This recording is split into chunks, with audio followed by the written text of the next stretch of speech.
Welcome to பெரியம்மா சமையல். வாங்க இன்றைக்கி நம்ம வந்து நெய் மீன் கருவாட்டு குழம்பு வைக்க போகிறோம். அது வந்து கருவாடு வந்து ஒரு 100 கிராமுக்கு எடுத்து வச்சுருக்கோம். ஜீரகம் வந்து 1 ஸ்பூன் அளவுக்கு எடுத்து வச்சுருக்கோம். மிளகாய் வத்தை வந்து ஒரு 6 மிளகாய் எடுத்து வச்சுருக்கோம். வெங்காயம் வந்து 100 கிராம் பொடியாக கட் பண்ணி வச்சுருக்கோம்.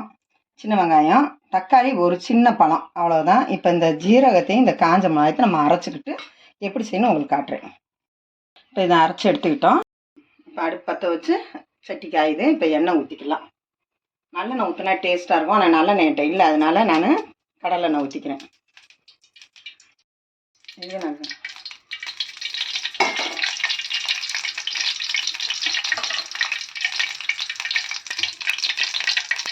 இந்த கருவாட்டு குழம்பு இந்த மாதிரி வச்சா செம்ம டேஸ்ட்டாக இருக்கும். அப்படியே பிறக்கின மாதிரி கொஞ்சமாக வச்சாலே சாதத்தில் ஒரு சாப்பிட நல்லாயிருக்கும். இப்போ எண்ணெய் காஞ்சிடுச்சு. நம்ம இது போட்டு வெங்காயத்தை வதக்கிடலாம்.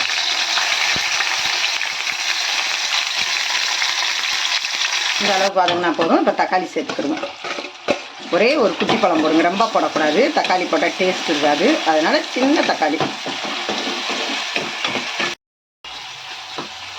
இது உப்பு நான் சேர்க்க மாட்டேன், ஏன்னா கருவாட்டில் உப்பு இருக்கும். அதனால நம்ம உப்பு போட தேவையில்லை. நீங்கள் பண்ணிவிட்டு உங்களுக்கு உப்பு தேவைன்னா நீங்கள் போட்டுக்கலாம். எவ்வளோ உப்பு சாப்பிட்றவங்க நிறையா இருக்க மாதிரினா உப்பு போட்டுக்கலாம். எங்கள் வீட்டில் வந்து உப்பு கம்மியாக தான் சாப்பிடும், அதனால் நான் கருவாட்டுக்கு உப்பு போடல. இதுவே கரெக்டாக வரும். இப்போ கருவாடை சேர்த்துக்கிடுவோம். எண்ணெயிலே கருவாடு நல்லா வதங்கட்டும்.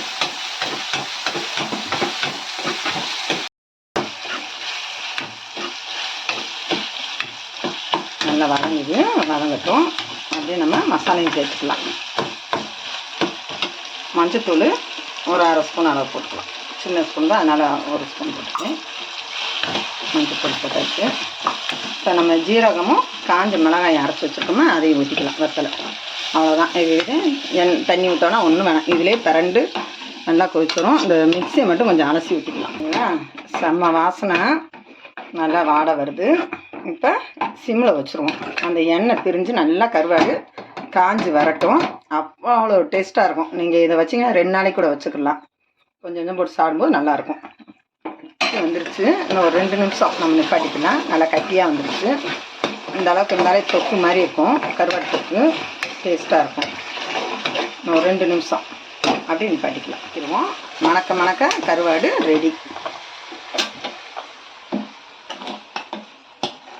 இதே மாதிரி நீங்களும் வீட்டில் ட்ரை பண்ணி பாருங்கள்.